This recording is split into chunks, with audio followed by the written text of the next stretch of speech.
What happens when one man tries to watch all of the horror films of the 1980s? Well, we're about to find out because I'm your host, Josh Spiegel, and this is the 80s Project.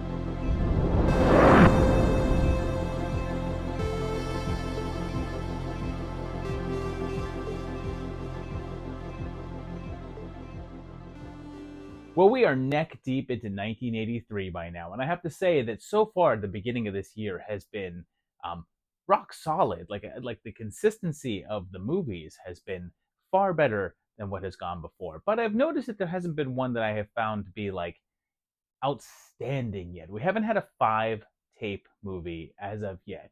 But let's see if this episode changes things, or see if it's still just really darn good. We're going to begin this block in April now, and on April 29th, we're checking out Ray Bradbury's Something Wicked This Way Comes. It's told through remembering a small town in Illinois, and two young boys, Will and Jim, are standard kids growing up. Good old Royal Dano is here, and all I can think about with this guy is killer clowns.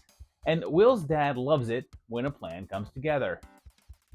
Everyone is abuzz when word of a carnival is coming to town, but Charles is wary and doesn't want them going. His wife is Sunshine, and I should point out that there's a 20-year difference between Jason Robards and Ellen Gear, although it actually is a plot point about how old that Will's dad is, so it does make sense. Meanwhile, Jim's mom is a single parent, and she's also Marietta Fortune. Weird stuff starts to happen as the show pulls into town in the middle of the night, which makes statues crackle with light, and the next day, they all go to visit it. The whole town is there, and the Hall of Mirrors seems to have an odd effect, showing them things like restoring the limbs of Ed, who's missing an arm and a leg. They're also employing Foxy Brown as a fortune teller, and evil or not, Pam Grier can caress my palm anytime that she wants. See the exotic dancers from the erotic... Come on, Jim. You don't want to see this. Oh, but he do. He do. And then when a guy goes up in the Ferris wheel with a lovely lady, he doesn't come back down. When the kids sneak into a carousel, they meet up with either a Bond villain or a Brazilian hero, take your pick, and a little later they see Mr. Dark have one of his crew ride the ride in reverse, and it changes him back into a little boy. But then things really kick in when old Mrs. Foley is given her youth back, but loses her sight, and it becomes apparent that the good things that the Dark Carnivals offer all come with a price. And this was actually from Walt Disney Productions, based on a novel with the same name from 1962 by the great Ray Bradbury. He had originally wanted his book to be a film, but couldn't get funding, so he retold it into a novel. And then later, he was asked by Jack Clayton, a producer, to readapt it back into a screenplay, and they intended for Sam Peckinpah to direct it. This was in the early 70s, though, and it never managed to get off the ground, and went through a couple of false starts with Spielberg even connected at one point. And then finally, though, Disney was looking to do some darker fare, and thought that Ray Bradbury's story was what they wanted. And Bradbury suggested Clayton to direct, as he had previously done the acclaimed The Innocents and The Great Gatsby. They wanted someone like Peter O'Toole or Christopher Lee to take the part of Mr. Dark, but in order to keep the budget down, they went with Price instead, who was mostly unknown at this point. But then, trouble struck when Disney wanted something lighter and more family-friendly, but both Clayton and Bradbury wanted to stay true to the darker tones of the book. However, Clayton went ahead and commissioned a rewrite from another uncredited screenwriter to accommodate the studio, which Bradbury was quite upset about and had a falling out with the director. But then, the mouse didn't care for his original cut and spent another 6 months doing reshoots and re-editing the picture, which is why the boys look somewhat older in several shots. The film was meant for a Christmas '82 release, but this bumped it into '83 and bumped the overall budget from $16 to $20 million. Unfortunately, it was not a hit and only earned back a little over $8 million of its cost. Over time, though, it's been appreciated more and more, and there's been a few attempts at doing a remake, with the most recent occurring back in 2014, although none of those ever materialized. And I'm going to go with a 3.5 out of 5 here. I have a soft spot for this one, and in terms of mood, it's spot on, but the story sets things up really well and then doesn't do much with them for the whole center of this film, biding its time until the fantastic finale. Its horror cultural significance is the same. I think that at the very least, it's a title that pretty much everyone knows, but it's also a rare spooky bit from Disney and has enough known faces in it to give it some extra boost. Should you watch it? Yes, something enjoyable this way comes. 46, 47, 48, 49, 50, 52. You're lost! Here's one with a little sketchy release date, but it did premiere at the Cannes Film Festival in May of 1983, and it's The Lost Tribe. It has Max, who's an anthropologist, and he's disappeared on the hunt for a lost tribe in Fiordland, which is a small region in New Zealand. When they find his little island hut, there's a dead woman inside, so the police start to investigate what happened. It appears as if she's been dead for 2 weeks, and Max's wife and brother come on down to see if they can figure it out as well. You may recognize Dorian Gray from Peter Jackson's Heavenly Creatures and John Bach from Peter Jackson's Two Towers or Return of the King, because if you're an actor in New Zealand, you work with Peter Jackson. It's just what you do. Edward is Max's twin, and the police immediately suspect him of something, mainly because he has a bit of a sketchy past. The murdered woman was a hooker, so Edward goes out into the streets to ask around, and he's a bit creepy himself. Like a lot creepy. Max also has a daughter that's along for the ride, and they tell her that they found her dad, and during the searches, they're told about the lost tribe. It seems like a good amount of people have gone missing in the area, and they realize that the answers to their questions are out there in the woods, but they might not like what they find. Along the way, some family secrets are revealed, and dark circumstances arise, leading to a dark finale. And this one was both written and directed by John Lang, and it was his second feature. He'd go on to do a ton of work and a lot in TV, particularly in American shows that shot in New Zealand. Like he worked on both Hercules and Xena, and also a Swiss Family Robinson show, and is still in the biz as both a director and producer. Its release ended up being a touch belated as it played in festivals all throughout 1983, where it won a number of awards, but it wasn't picked up for distribution until 1985, where it got a limited release in its home country. It introduces some weird elements like the insinuation of the daughter's psychic abilities and this lizard skeleton thing that shows up once in a while that don't really end up mattering to the script. And if you're looking for some distilled weirdness, the third act of this one has you covered. And this is a weird one. I'll go 2.5 on it. The sheer level of atmosphere and mood here are top notch, but the story doesn't go anywhere at all. It introduces so much that it just doesn't bother to follow up on, and it just feels empty. Pretty, but empty. Its HCS is just a 1 though, because this is extremely obscure, even in its native country. Should you watch it? Likely not. It's nice to look out, but there's just not enough reason to join this tribe.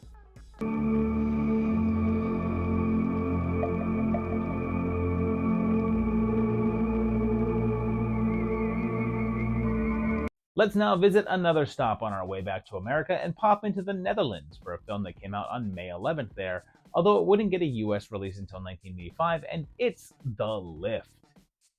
We have a bunch of obnoxious folks leaving a restaurant late, and they take the lift down, and that's an elevator for us Americanos, and then they get stuck, and the temperature keeps getting turned up until everyone nearly dies. They call Felix, an elevator tech, and he goes to check things out, and they suppose that the issue may have been caused by a recent storm, but he can't find any issues with the systems. Shortly afterwards, a blind man is tricked into falling down the shaft, and a night watchman has his head cut off as the lift seems to have a mind of its own, and it's out for blood.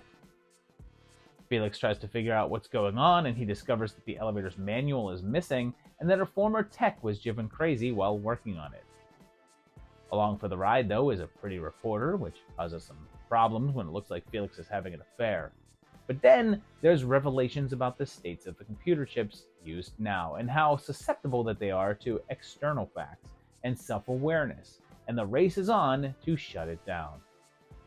This one is Dutch and was both written and directed by Dick Maas and was only his second feature film, but he had been a music video director and seems to have a link with the band Golden Earring and directed a bunch of their videos, including Radar Love and Twilight Zone. He seemed to like horror since he'd also gone to do the awesome slasher flick Amsterdam and much later the killer Santa movie Sint. But he's also done some episodes of Young Indiana Jones in the US. There was trouble on this set though because Maas and the producer disagreed on everything and were always arguing, so he was eventually fired about halfway through. Instead of leaving though, Maas just kept filming, and that producer realized that he couldn't finish the film without him and hired him back. They had to rush to get the film into Cannes Film Festival and threw together a version with sketchy subtitles, but the silliness of a killer elevator movie turned out to be a big hit there. So much so that Warner Brothers scooped up the rights then and there for distribution. It then went on to become a cult favorite and a staple of video stores where that box art of the guy with his head stuck in the doors was omnipresent, and there was even an American remake in 2001 called The Shaft, or Down, that had Naomi Watts in it and was also by Maas. And I'll give it a 3. I like that it actually tries to take itself seriously and doesn't try to be a joke film, but maybe it's a touch too serious and too dry in the middle portion. Its significance is a 2.5 since I think it's a cover that many people recognize, but I don't think that this has been that widely viewed, and most of the success is only of a cult variety. Should you watch it? Sure, come on. I mean, it's a movie about a killer elevator. You know you want to.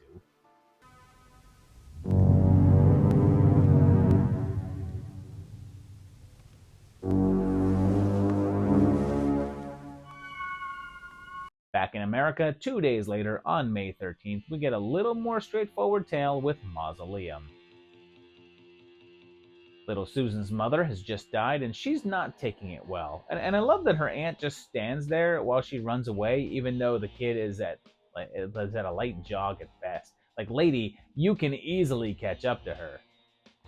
Susan finds this spooky mausoleum. It's in the title. And it has a couple of smoke machines going, and she enters and encounters a strange shadow that drives another man mad and makes his head explode. And seriously, what is Aunt Cora doing all this time? Is she still just standing back there yelling, "Susan, stop, wait"?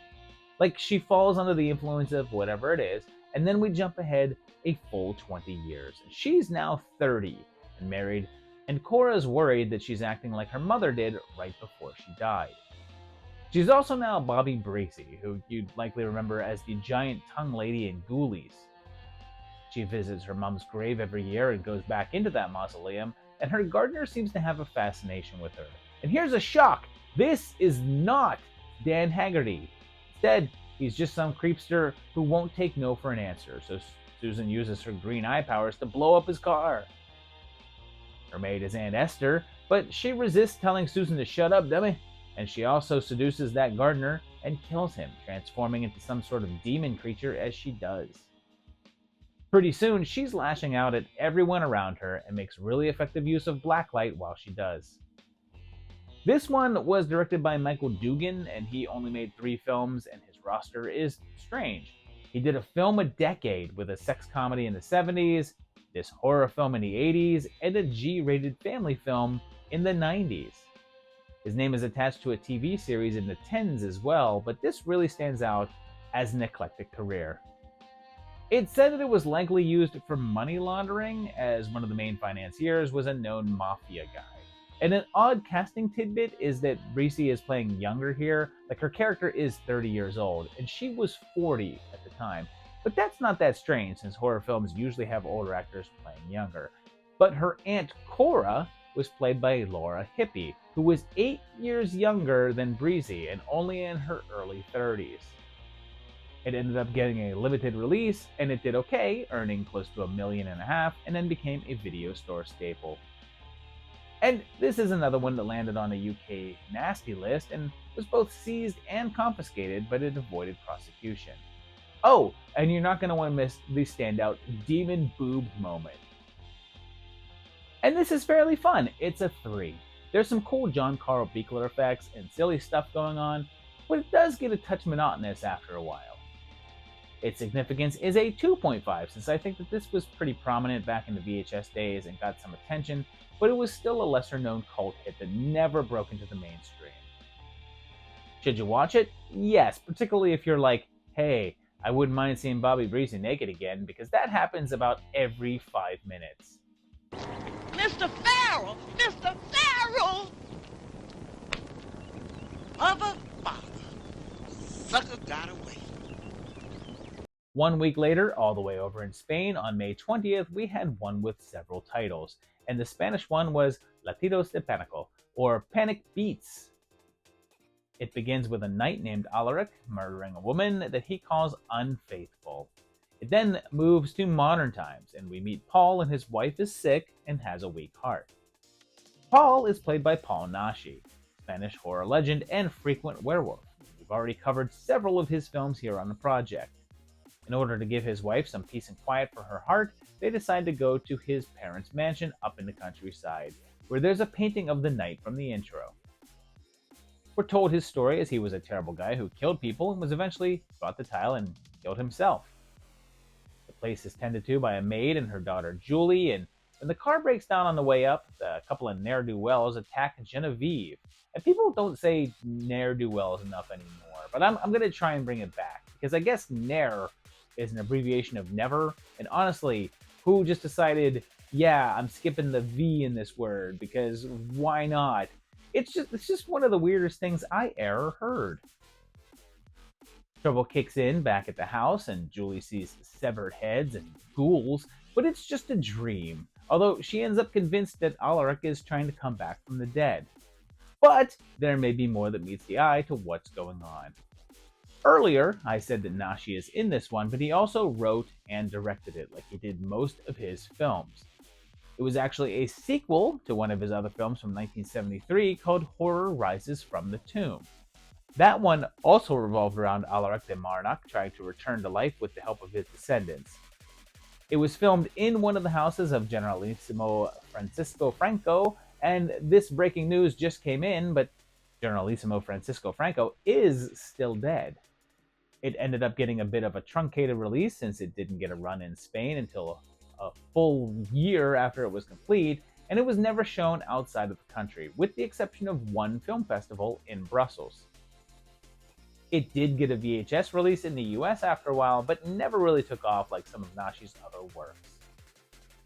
And I'll give this one a 2.5. In a way, I like the whole random nature of it and how it just seems to switch plots every 20 minutes, but it all just feels a bit empty. Its HCS is just a 1, though, because even in terms of Naschy films, this one is still pretty unknown, and it's just not one that people talk about. Should you watch it? Yeah, maybe it's worth a watch. It's pretty entertaining.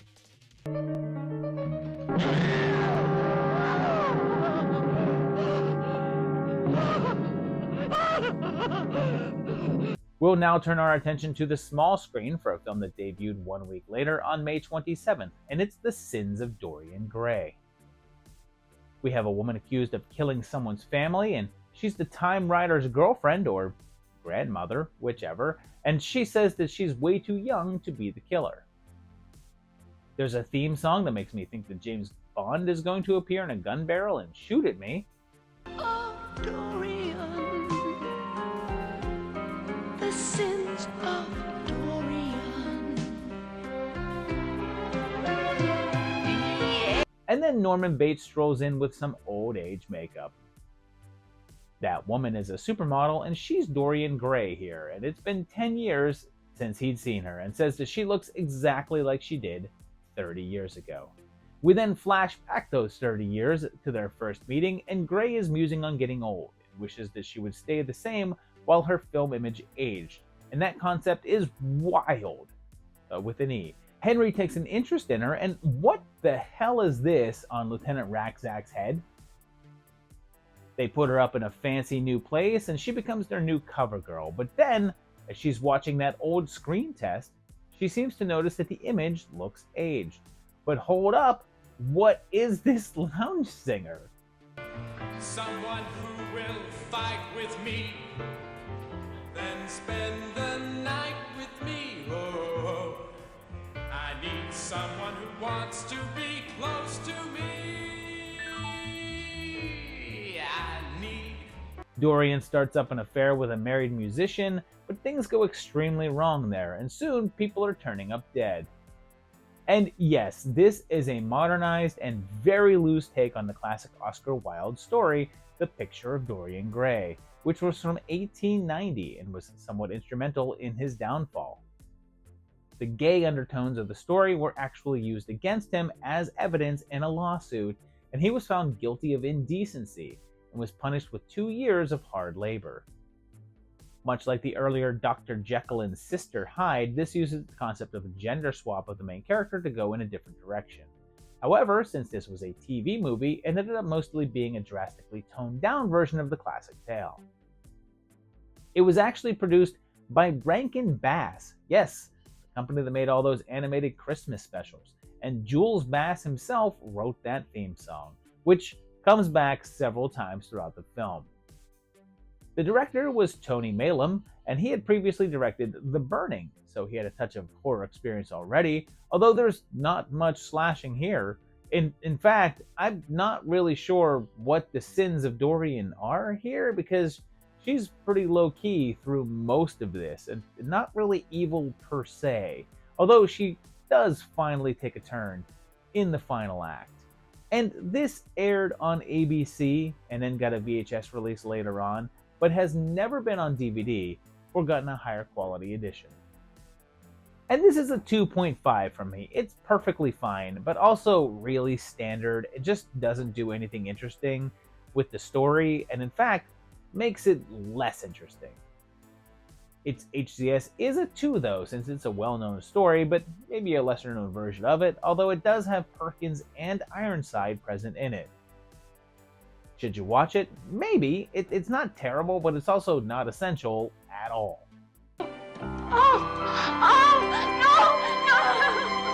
We're now headed over to Spain as we jump into June, and on the 3rd we got the Diamonds of Kilimanjaro, which opens with a small plane crashing down in the jungles of Africa. A little girl survives, and then we jump ahead to her, and she now lives there amongst the tribe. She's assimilated and helps a random expedition guy when they want to kill him. That guy then goes back and reports of the existence of a white jungle princess, and she's the missing daughter of a wealthy family. They send someone out to try to find her, except certain family members want to make sure that she remains missing. Her godfather, who was flying that plane, is now the chief of the tribe, I guess. And even though it's like 10 years later or whatever, he hasn't aged and is wearing the exact same clothes. There's some familiar faces here like Lena Romay, who we just saw in Revenge of the House of Usher, and last year in Mansion of the Living Dead and Oasis of the Zombies. But there's also Antonio Mayans, who we just saw in Revenge of the House of Usher and last year in Mansion of the Living Dead and Oasis of the Zombies. Then, for no reason whatsoever, in the middle of a scene of these two just talking to each other, a stock footage clip of a rhinoceros chasing a truck is inserted. No reason, it's just there.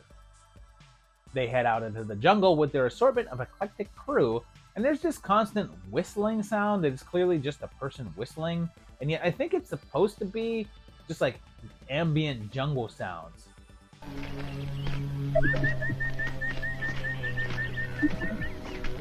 Whatever it is, it's 3 times louder than anything else in the scene. And then there's lots and lots of walking around in the jungle, and those walking scenes are a trademark of Jess Franco, who we just saw directing Revenge of the House of Usher and last year's Mansion of the Living Dead, and yes, Oasis of the Zombies. And if you've been watching the project, you know that this guy is all over it. This is actually his 8th film to be featured on either horror or sci-fi projects so far, and they've been varying degrees of pain. But he wasn't the only director, because when it went to France, the censors there shot it down. The French company that was handling the release then sent Oliver Mathot out to do some new scenes with the actors, and even added an additional 10 minutes to the runtime. Oddly enough, that version never even made it to France and instead played around the world with the original 83-minute version, only being available in Spain.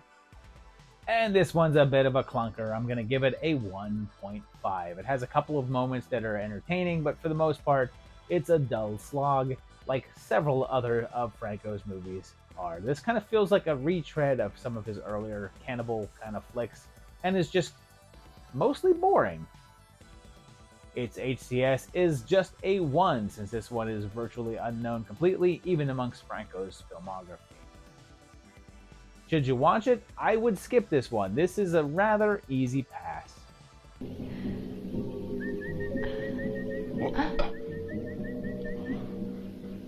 On that same day, back in the US, a big one arrived, and we have a follow-up to a horror legend with Psycho 2. It begins with reminding us why people in the 60s were afraid to take showers, and then jumps ahead to present day, as Osgood Perkins' dad is on a parole hearing, and Vera Miles returns as Lila Crane, looking to keep her sister's killer in jail. His doctor is Mr. Eddie, and he takes him back to good old Bates Motel, and right away, Norman thinks he sees things in the house. He takes a job in a local diner, recommended by kindly Mrs. Spool, and introduces him to a waitress who's wondering what you're going to do and where you're going to go when there's no one like you left. He lets her stay at the motel, and Detective Sipowicz has been managing it in the meantime, and he fires him. Mary stays with him in the house, and right away, strange stuff starts happening, like some mysterious notes being left. And when the deaths start to happen, it's time to start wondering if Norman has reverted back to his old ways, or if something else is going on. And yes, of course, this is the sequel to the 1960 classic Alfred Hitchcock masterpiece, Psycho. According to the poster, it's a full 22 years after the events of the earlier film, and it was actually sort of based on a book. The original Psycho was based on a novel by Robert Bloch, and in 1982, Bloch wrote a sequel called Psycho 2. His version was sort of a parody of Hollywood slasher flicks, and Norman trying to stop the making of a film based on his crimes. Universal hated the book and actually went forward with the film as sort of a response to it. They got Richard Franklin to direct, as he had been a student of Hitchcock's, and he had even been on the set of Topaz, and he had already made The Great Patrick and Road Games, which was featured on the project in the 1981 episodes. A young Tom Holland was brought on to write the script, and they specifically told him to make it different than the book. The script was strong enough that they sent it to Patricia Hitchcock, the director's daughter, and she approved and said her father would have loved it. Beyond that, Perkins said that he had no interest in coming back for a sequel, and initially said no, but they sent him the script, and he also thought it was great and signed on. Like the original, most of the film was shot on the Universal backlot, as the motel was still standing, although they had to rebuild the house. This is also apparent when you can see the town, and it's clearly the backlot, and you can see the Back to the Future clock tower. It had a modest budget of $5 million, and it was originally meant to be a made-for-cable film, but that was before that they had Perkins on board. Once he said yes, they approved it for a theatrical run, and it opened against War Games and the Steve Martin comedy The Man with Two Brains. But it was also the second weekend for the juggernaut Return of the Jedi. Even with strong competition, it did well and debuted at number 2 behind Jedi and went on to gross $35 million, and it got pretty solid reviews. As expected, this then led to more, as a third part would show up a few years later, as well as a fourth a while later. And I really like this. It's a 4 from me. It's just a great mystery that feels different than the original, but it also still feels like it's connected, and Perkins' performance is phenomenal. Its significance is also a 4, since this is a sequel to one of the most known horror films of all time, and was pretty well seen. It has a great cast list. Should you watch it? Yes. Do it before Mother gets angry. Remember, Norman, I'm the only one who loves you. Only your mother truly loves you. A little later on that month, on June 17th, we're going to head on over to the UK for the release of The House of the Long Shadows, which wouldn't get a US release until April of 1984. It has Desi Arnaz Jr., son of Desi Arnaz and Lucille Ball, and he's a writer who makes a bet that he can write a novel along the lines of Wuthering Heights in 24 hours, and stakes $20,000 on it. To do so, he heads out to an old Welsh manor that has been unoccupied for 40 years, and on the way up there, he's greeted by a sudden storm and some unfriendly locals, but soon settles in. However, as soon as he's in there, he discovers that it's not exactly as empty as he thought, as a classic Count Dracula is here along with his daughter. And then Mary shows up, tries to convince him to get away from the manor as quickly as possible. She says that their lives are in danger, but McGee doesn't believe her, thinking it's an effort to make him lose the bet. Turns out that he's right. But then more people show up, including a Dr. Frankenstein, and he claims to be part of the family there, and that's he had spent the past 40 years in Africa. But then, holy crap, none other than Dr. Phibes strolls in and says that he's another of the Grisbane children and claims that he's been gone and in America. But then, things get even more crowded when yet another Count Dracula shows up, and holy crap, how much legend are they going to jam into this one? Soon they find out that the family is all gathered in order to release their brother Roderick from his room where he's been trapped for 40 years because he murdered a local girl after discovering that she was pregnant. But then it turns out that the room is empty, and they start getting killed off, and McGee has yet to get even halfway through that damn book. And this one was brought to you by Pete Walker, a man who had been in the industry since the 60s, although most of his early work was softcore sex films. He turned to horror in the 70s and did The Flesh and Blood Show, House of Whipcord, and Frightmare, but this would turn out to be his final directorial work. It was the first and only film to feature Carradine, Lee, Cushing, and Price, although a lot of them would work together in other things before, just not all at once like this. It would have been 5 legends, since Elsa Lanchester, the bride herself, was meant to play Victoria, but was too ill and frail to make the trip to London for the shoot. And it didn't get the best reviews at the time, with critics calling it a bit of a waste of all of that talent. And I'll give it a 3 because I kind of agree. Like, I love seeing all these guys on the screen together, but sadly, they don't give them much to do, and they really could have taken better advantage of them for some sharper interplay. Its significance is a 2.5 since it's not that well known and didn't really leave an impact because it's more of a throwback than something current, but all of that significance is from the presence of those 4 superstars of horror. Should you watch it? Yes, I mean, it's not a slam dunk, but it's absolutely worth checking out. Piano wire. You must have heard her singing. This block ends on June 24th, and I'm not sure which is the bigger release here, this or Psycho 2, but we're checking out Twilight Zone, the movie. Things start off with a couple of guys in the car, and it's Nancy Botwin's dad, and some guy trying to start up a union for hitman.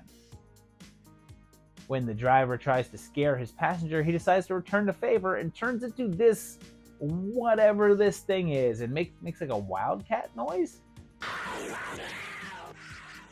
Then there's that classic Twilight Zone theme song and Rod Sterling's narration, here done by the Penguin. And we start our first story, because like the old show, this is an anthology and several what we're going to call episodes. The first one has Jennifer Jason Leigh's dad and Norris, and Bill's a racist old fart. He goes on an insane racial rant that's probably slightly harsher than a standard Twitter post nowadays, which pisses off Creighton Duke. He leaves the bar, and weird things kick in right away as a couple of SS soldiers approach him and try to haul him in and shoot at him. But things get even weirder when he's suddenly attacked by the KKK, including Grand Wizard Dan Fielding, and they seem to think that he's black and try to lynch him. But that's not all, because he next ends up in the middle of the jungle in Vietnam and attacked by American soldiers who say that they shot Lieutenant Niedermeyer, which is fine because that guy was a dick anyway. But they also seem to think that Bill is Vietnamese. And we'll talk more about this segment in a little bit. But I will say that this whole thing is clearly an overt political message. And the people that complain about identity politics and racial issues all the time will now insist that this is super subtle and you can barely tell what the message is because it's so hidden, and it had to be because movies were never political. And if they were, it was so sneaky in there that they didn't notice and had nothing to do with them seeing this film when they were less aware of politics. The last segment takes place in an old folks' home, and Dick Halloran is there, and they're all discussing what they could do if they were young again. The mysterious Mr. Bloom suggests that everyone sneak out at night and play a game of Kick the Can, which has rejuvenating effects. The third segment has Kathleen Quinlan, and she goes to a diner that Walter Paisley works at. She accidentally hits the little Hogan kid and gives him a ride home. He lives with R.J. Fletcher and Bart Simpson, and everyone acts really strange. Turns out that little Anthony is no normal little boy. Making him mad comes with some pretty dire consequences. And the final segment, perhaps the most famous one, has Dr. Emilio Lizardo on an airplane. He's freaking out a little bit, and by a little bit, I mean a whole lot. But that's not all he has to contend with, because there's also a little girl on the plane with a freaking W.C. Fields ventriloquist dummy, and I swear to you that this thing is haunted. Like, its nose is red, as if to insinuate that the dummy is also drunk. Things really hit the fan when it turns out that there's something on the wing of the plane, trying to damage it and cause a crash. But what can Valentine do when no one will believe him? And of course, this is a theatrical version of the classic TV show, The Twilight Zone. The 4 segments all feature big-name directors of the time, including John Landis, fresh off American Werewolf, Steven Spielberg, Joe Dante, who had just done The Howling, and the Road Warriors' George Miller. Each of the segments, except for the first one, were adaptations of older episodes, and they included several cameos from actors that were in the original series, with Burgess Meredith, star of one of the more noted Zone episodes, taking over Rod Serling's narration role. But then, yeah, we're going to talk about it, so buckle up. Early on in the filming of Landis's Time Out segment, something went wrong. You see, originally the segment ended up much differently and a little more upbeat. Bill was meant to rescue 2 Vietnamese children and be sort of redeemed. But then, a large number of rules were broken. First of all, the 2 kids, ages 6 and 7, were not meant to be working at night by California law and weren't allowed to be around explosions, and also were meant to have a teacher or social worker on hand, although none of that was followed. Then, the pilot of the helicopter was having trouble seeing through the pyrotechnics and was flying too low, just as another round of explosives went off. This sent the copter out of control and it crashed, and the rotor blades sliced down and killed the 2 children and Vic Morrow, who was holding them at the time. Lawsuits and criminal charges were brought up, with Landis denying any responsibility, and a case that took almost 10 years to wrap up in courts. At the time, the fallout was instant, with Spielberg ending his friendship with Landis and seemingly not really caring about his own segment anymore. When it became clear that they were still going to keep Landis' segment in the film, Miller became so incensed that he walked away from post-production and left Dante to take over. It ended up doing quite well, though, since the budget was around $10 million and it earned over $40 at the box office, and inspired them to bring the series back for a revival a few years later. And I like this quite a bit, so it's a 3.5 from me. The first segment is hard to get through knowing its history, and the Spielberg one sort of sticks out as not fitting, but the final 2 segments are total bangers. Its significance is a 4 because it's a very known franchise, features 4 heavy hitters of the industry, and of course, that controversy. Should you watch it? You should. Don't wish this one into the cornfield. You big silly! You used to be a normal person! So there you have it. Not as good of a block as the previous couple have been for this year, but still some really solid films in here. And my favorite of this particular block is Psycho 2, which is an excellent sequel. Much better than I would have expected. When you're doing a follow-up to a masterpiece, there's some big shoes to fill, and I think it did a really good job. Let me know which of these was your favorite down in the comments below. Let me know which one of these you've seen, which you've now would like to see, or which of these just does not look worth your time. Tell me that below in the comments. If you like the video, hit the like button. If you like what you're seeing on the project and the channel, hit the subscribe button and hit the bell so you get notified when new episodes go up. And check out my Patreon page at patreon.com/movietimelines, where you can help support the project. And yeah, we are going to keep on going straight into 1983 here and see what we have left for this year, right here on the 80s Project.